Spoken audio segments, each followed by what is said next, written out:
Puji Tuhan. Puji Tuhan. Terima kasih buat Tuhan Yesus yang mempertemukan kita hari ini di dalam ibadah Jumat Agung, di mana kita memperingati hari kematian Kristus. Bapak Ibu jemaat Tuhan, kita akan lihat firman Tuhan yang terambil dalam Roma 5 ayat 6 sampai ayat 11 berbicara kita dibenarkan oleh darahnya dan diselamatkan dari murka Allah. Mari kita akan baca dalam ayat 6 1, 2, 3. Karena waktu kita masih lemah, Kristus telah mati untuk kita orang-orang durhaka pada waktu yang ditentukan oleh Allah. Sebab tidak mudah, tetapi mungkin untuk orang yang baik ada yang berani mati. Akan tetapi Allah menunjukkan kasih-Nya kepada kita oleh karena Kristus telah mati untuk kita ketika kita masih berdosa. 9. Lebih-lebih karena kita sekarang telah dibenarkan oleh darahnya, kita pasti akan diselamatkan dari murka Allah. 10. Sebab jikalau kita ketika masih seteru diperdamaikan dengan Allah oleh kematian anaknya, lebih-lebih kita yang sekarang oleh diperdamaikan pasti akan diselamatkan oleh hidupnya. Dan bukan hanya itu saja, kita berpegang dalam Allah Yesus Kristus Tuhan kita, sebab oleh Dia kita telah menerima perdamaian. Amin. Yang berbahagia yang mendengar, merenungkan firman dan melakukannya dalam kehidupan kita sehari-hari. Berkata bahwa tema firman Tuhan hari ini berbicara tentang kita diselamatkan oleh darahnya, dan kita dibenarkan oleh darahnya dan diselamatkan dari murka Allah. Bapak Ibu jemaat Tuhan, hari ini seluruh dunia memperingatkan kematian Kristus.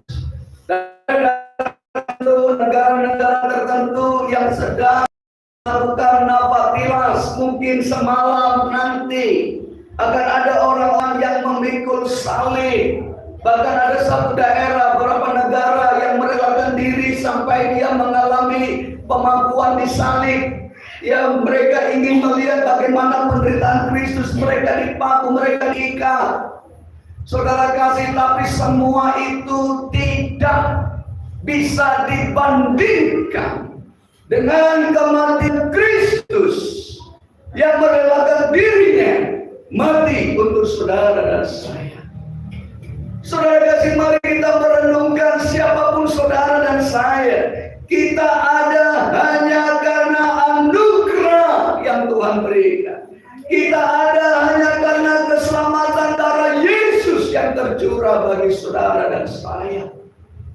Tidak ada satu kehebatan kita, tidak ada satu kemampuan kita sehingga kita boleh ada sampai saat ini, semua karena anugerah. Oh, mungkin ada yang berkata, saya sehat karena berolahraga, saya sehat karena makanan sehat, karena jaga kondisi tubuh, jaga makanan. Benar, kita punya hak, punya kuasa, punya otoritas untuk menjaga kesehatan kita, menjaga tubuh kita, diberi kebebasan oleh Tuhan untuk memelihara. Tetapi satu hal, apapun upaya manusia, itu tidak akan bisa berarti kalau Tuhan tidak memberkati. Amin. Begitu banyak orang bangga dengan kehidupan, keberhasilan, kesuksesan, harta, sehingga banyak yang meninggalkan Tuhan, banyak yang tidak beribadah karena usaha pekerjaan, banyak yang tidak datang beribadah karena kesibukan, karena sudah diberkati. Nggak perlu cari Tuhan. Saya punya usaha, saya punya kekuatan, saya punya pekerjaan yang bisa memenuhi kebutuhan saya. Saudara kekasih, dengar, semua yang kita lakukan, bahkan makan, minum, pakai, semua adalah anugerah Tuhan, pemberian Tuhan. Bahkan tanpa keselamatan yang diberikan bagi saudara dan saya, itu semua hidup ini sia-sia. Dengan kita memperingati kematian Kristus, mari kita melihat bagaimana Yesus menyerahkan dirinya oleh kasih, oleh cinta, tidak memandang siapapun saudara dan saya.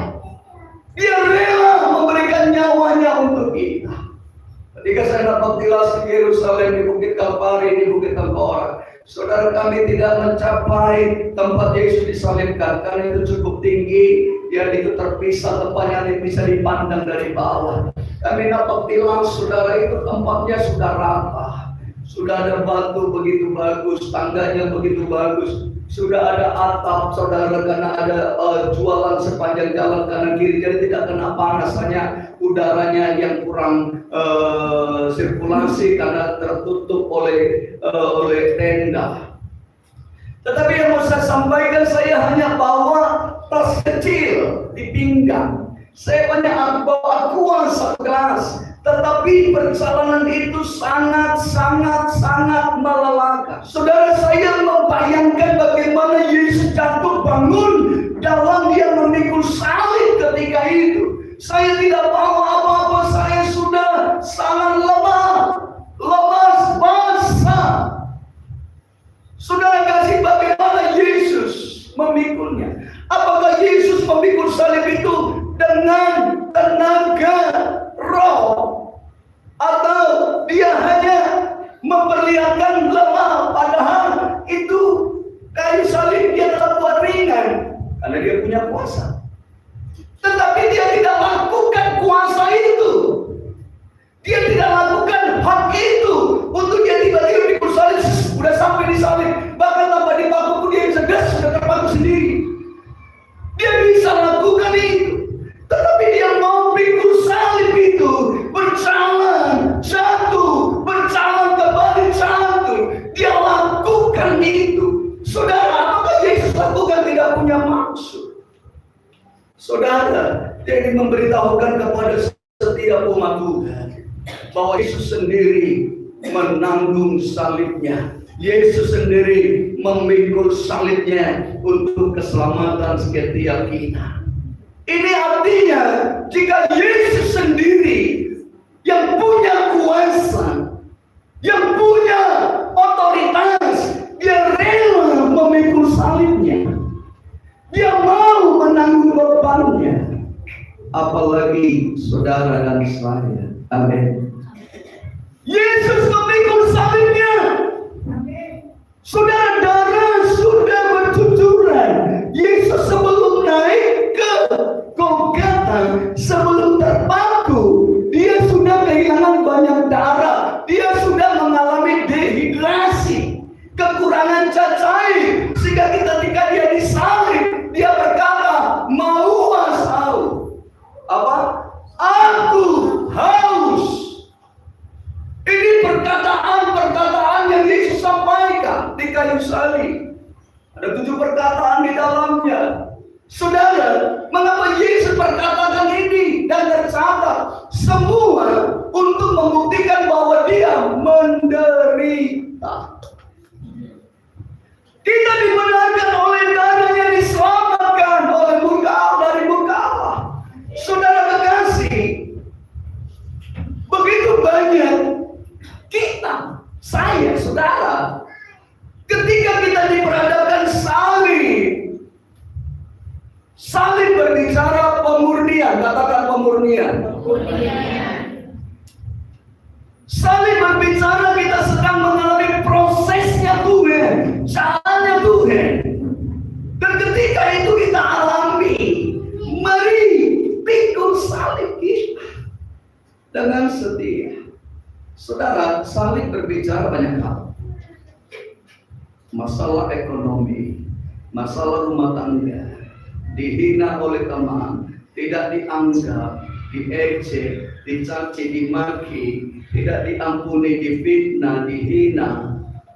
Masalah keluarga, masalah pekerjaan, masalah usaha, apapun, salib pasti ada. Kita tidak bisa berkata, "Tuhan, kenapa ini aku alami?" Tetapi sering sekali ketika kita memikul salib kita baru seperempat jalan, oh Tuhan mengeluh. Ada suatu bagian yang harus kita tanggung. Apapun, mungkin ada yang belum usia 30 belum dapat jodoh, atau belum dapat pekerjaan, atau ada kerugian dalam usaha, atau ada suami yang mengecewakan, istri mengecewakan, mertua mengecewakan, apapun, gembala mengecewakan, sesama pelayan mengecewakan. Saudara, izinkan salib itu membantu kita. Mengapa ketika umat Israel sudah meninggalkan Mesir, mengapa tentara Firaun mengejar? Sementara mereka sudah mengalami ketakutan, sementara mereka sudah kehilangan anak laki-laki, anak sulung mereka, sementara mereka sudah senang kalau orang Israel pergi, bahkan telah diserahkan harta emas, baju yang terbaik. Tapi Alkitab berkata, maka beberapa jam umat Israel meninggalkan Mesir, tentara Israel mengejar mereka. Tentara Fir'aun mengejar mereka. Bukankah mereka ketakutan? Bukankah mereka berkata kepada Musa, Musa, lebih baik kami mati di Mesir daripada mati di padang gurun ini. Mereka berteriak mempersalahkan Musa karena melihat tentara Mesir sedang mengejar mereka. Mengapa kau membawa kami? Matilah kami. Mengapa tentara Mesir mengejar? Alkitab berkata, maka Allah mengeraskan hati Firaun untuk mengejar bangsa Israel, untuk menyatakan kemuliaan Allah. Mereka mengejar tentara Mesir, umat Israel menyeberang laut Teberau, maka tentara Mesir mengejarnya. Mereka tenggelam, tidak ada satupun yang hidup, bahkan binatang kuda pun tidak ada yang hidup. Allah mau menyatakan kemuliaannya dengan dalam setiap peristiwa. Allah pasti punya maksud. Amin. Katakan kanan kiri, dalam setiap peristiwa Allah punya rencana. Dalam setiap persoalan Allah punya rencana. Saudara, Allah itu ahli strategi. Dia tahu apa yang harus kita alami, dan dia tidak pernah salah memberikan suatu salib bagi setiap kita, memberikan satu pemurnian bagi setiap kita. Relakan diri, dibentuk. Ketika kau dikecewakan dengan suami, masih untung aku mau sama dia ya, mana kau ya. Dulu sebenarnya nggak mau sama kau, ada orang kaya, kau itu aduh, saudara, nggak boleh. Lalu kita berpikir, oh suami saya sudah berbeda, kita mungkin katakan mungkin sudah ada jodohnya, sudah ada wanita lain, sudah ada pria lain dan sebagainya, saling curiga, saling menghakimi. Saudara, mari berkati suami kita, berkati istri kita. Amin. Dengan kata-kata berkat. Amin. Simpan baik-baik, saudara, gak perlu semua tahu. Kadang-kadang ketika kita emosi, kita bongkar, kita nggak tahu efeknya. Orang lain akan menilai yang berbeda. Ketika Maria mendapatkan murid para gembala datang dengan bersuka cita, gembala-gembala menyaksikan apa yang Yesus katakan, apa yang malaikat katakan, hari telah lahir bagi Musa yang juru selamat. Dia ada di kota Daud. Semua para gembala pergi menceritakannya kepada Maria. Maria berkata dalam kaki, dan Maria menyimpannya semuanya dalam hati. Kita nggak perlu banyak menceritakan keluh kesah kita. Telinga manusia terbatas untuk, tapi Tuhan tidak pernah terbatas. Katakan kiri, telingaku terbatas untuk mendengar, tapi telinga Tuhan tidak terbatas. Amin. Dia telah mati bagi kita. Jangan pernah menolak salib yang Kristus izinkan terjadi dalam hidup kita. Apapun yang kita alami, pikulah sampai selesai seperti Yesus memikulnya. Sehingga kita bisa berkata seperti Yesus berkata, Tetelestai, sudah selesai pada akhir dan tinggal kehidupan kita. Setialah dengan Tuhan. Pikulah salib yang Tuhan berikan bagi setiap kita. Amin. Hanya Kau Tuhan di hidupku, karena salibmu ku hidup.